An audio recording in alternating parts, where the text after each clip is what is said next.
Halo semua, selamat datang di video belajar kripto. Kali ini kita akan membahas apakah bisa kaya tanpa investasi. Mari kita mulai dengan pertanyaan paling mendasar. Apa itu investasi? Banyak orang ketika mendengar kata investasi langsung berpikir soal saham, kripto, properti, atau hal-hal yang seolah rumit dan hanya bisa dilakukan oleh orang kaya. Padahal, investasi itu sangat sederhana. Investasi adalah kegiatan menanamkan modal dengan harapan bahwa nilai modal tersebut akan meningkat di masa depan. Artinya, kita mengorbankan sesuatu di hari ini biasanya dalam bentuk uang untuk mendapatkan manfaat atau imbal hasil yang lebih besar di masa yang akan datang. Kenapa orang berinvestasi? Karena mereka ingin uang mereka berkembang.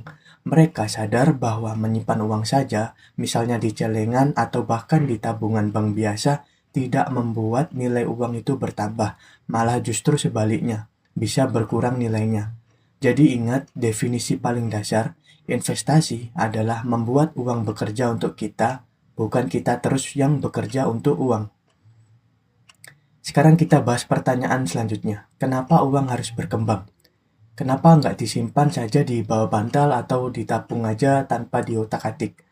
Nah, jawabannya utama adalah nilai uang makin lama makin tergerus. Maksudnya gimana? Jadi coba bayangkan gini. Dulu dengan uang 10.000 kita bisa beli banyak makanan di warung. Sekarang 10.000 kadang cuma cukup untuk beli gorengan sama teh manis. Ini terjadi karena apa? Jawabannya adalah inflasi. Setiap tahun harga barang dan jasa naik, tapi nilai uang yang kita pegang nggak ikut naik.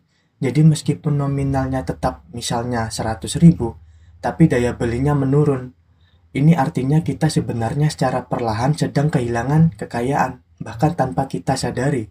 Nah, inilah mengapa penting banget buat memastikan bahwa uang kita bukan hanya disimpan, tetapi dikembangkan. Oke, sekarang kita bahas dua faktor utama yang bikin nilai uang sekarang lebih berharga dibandingkan nanti. Faktor pertama adalah inflasi. Inflasi adalah kondisi di mana harga barang dan jasa naik secara umum dan terus-menerus. Misalnya tahun ini harga kopi 5.000, tahun depan bisa jadi 6.000, lalu naik terus. Nah, kenapa? Karena nilai uangnya menurun, artinya barang yang sama butuh uang yang lebih banyak. Faktor kedua adalah ketidakpastian.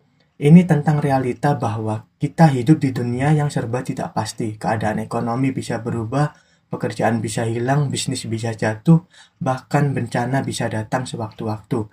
Ketidakpastian ini membuat nilai uang di masa depan lebih tidak bisa diprediksi. Kalau kita punya strategi yang bijak dalam mengelola uang, maka besar kemungkinan kita justru akan rugi, bukan untung. Maka dari itu, kita butuh sesuatu yang melindungi nilai uang kita, bahkan membuatnya tumbuh. Dan jawabannya lagi-lagi investasi. Ini pernyataan yang keras tapi sepenuhnya benar. Saat kalian menonton video ini, kalian sedang dirampok oleh inflasi. Ya, kalian tidak salah dengar. Bukan perampok bersenjata, bukan maling, tapi inflasi yang mencuri nilai uang kalian pelan-pelan, diam-diam dan tanpa permisi. Uang yang kalian simpan di rekening bank biasa atau di dompet, atau bahkan di rumah, nilainya terus menyusut. Mungkin jumlahnya masih terlihat utuh, tapi kekuatan membeli dari uang itu terus melemah. Misalnya dengan uang 100.000 kalian bisa beli sesuatu untuk hari ini, tahun depan bisa jadi barang yang sama harganya sudah 120.000. Artinya kalian kehilangan nilai sebesar 20.000 hanya karena kalian menyimpan uang itu. Inilah kenapa saya sebut inflasi itu perampok tersembunyi. Dan yang lebih berbahaya lagi, banyak orang nggak sadar sedang dirampok. Mereka merasa aman karena punya tabungan, padahal kenyataannya mereka kehilangan kekayaan perlahan-lahan. Biar makin jelas, saya kasih analogi yang sangat sederhana dan relatable. Coba kita ingat kembali beberapa tahun lalu. Dulu dengan uang 100.000 kita bisa pulang dari minimarket dengan 2 keranjang belanja penuh. Sekarang 100.000 paling cuma cukup buat 1 keranjang saja. Nah, ini bukan sekadar perubahan harga, tapi bukti bahwa nilai uang kalian itu telah tergerus. Uang yang sama, kuantitas barang yang didapat jauh berkurang. Ini adalah dampak langsung dari inflasi yang kita alami dari tahun ke tahun. Dan kalau kalian berpikir ini cuma masalah biasa, kalian salah besar. Karena kalau tidak segera kita sadari dan atasi dengan berinvestasi, maka pelan-pelan kekayaan kita akan habis oleh waktu. Kita akan kerja keras seumur hidup, tapi nilai dari hasil kerja keras itu terus disusutkan oleh inflasi. Sekarang kita akan melihat inflasi dari perspektif yang lebih besar dan lebih mengerikan. Bayangkan ini, inflasi adalah pandemi, tapi bukan pandemi yang datang dan pergi. Inflasi adalah pandemi yang tidak pernah berakhir. Ia menyerang semua orang, lintas usia, lintas di generasi, lintas status sosial. Tapi yang paling parah terkena dampaknya adalah orang-orang miskin. Dan sayangnya orang-orang yang tidak paham tentang uang.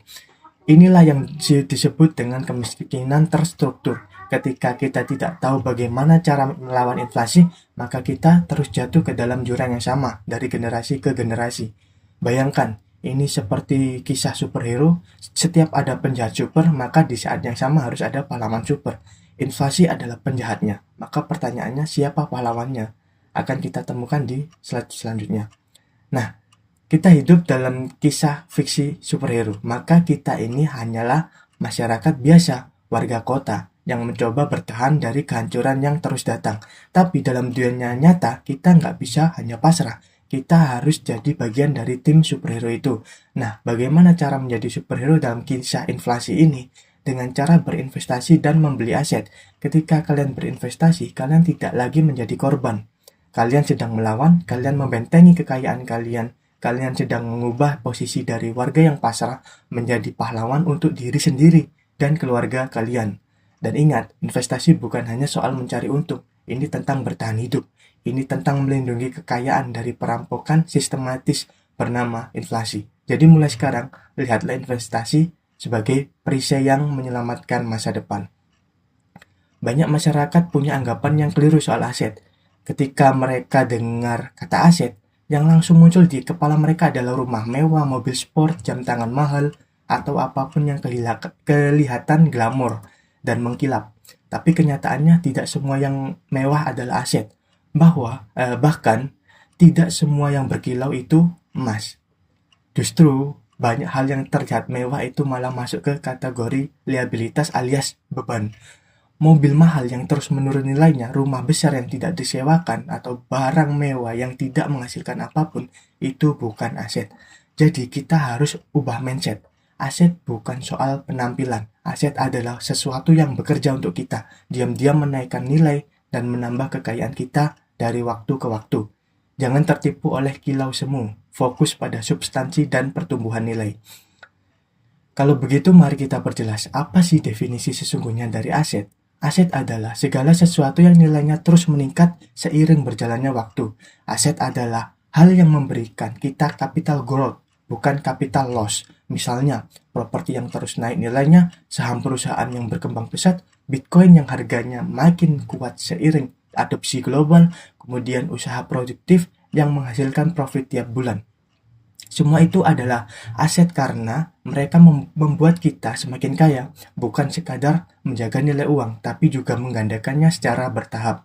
Sebaliknya, barang yang nilainya menurun seiring waktu, meskipun kelihatan keren, bukan aset. Itu adalah liabilitas. Jadi mulai sekarang kenali, bedakan, dan kumpulkan aset. Itulah langkah menuju kebebasan finansial. Kalau kalian masih berpikir inflasi itu cuma masalah kecil, coba lihat fakta di slide ini.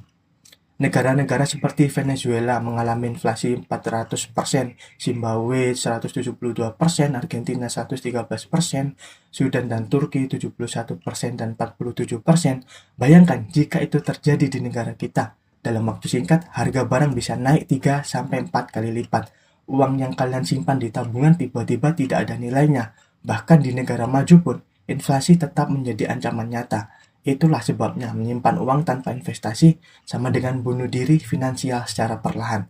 Menurut IMF, tren inflasi ke depan sangat mengkhawatirkan, terutama untuk negara berkembang. Dalam kondisi ini, satu-satunya solusi adalah memiliki aset yang memberikan return di atas inflasi.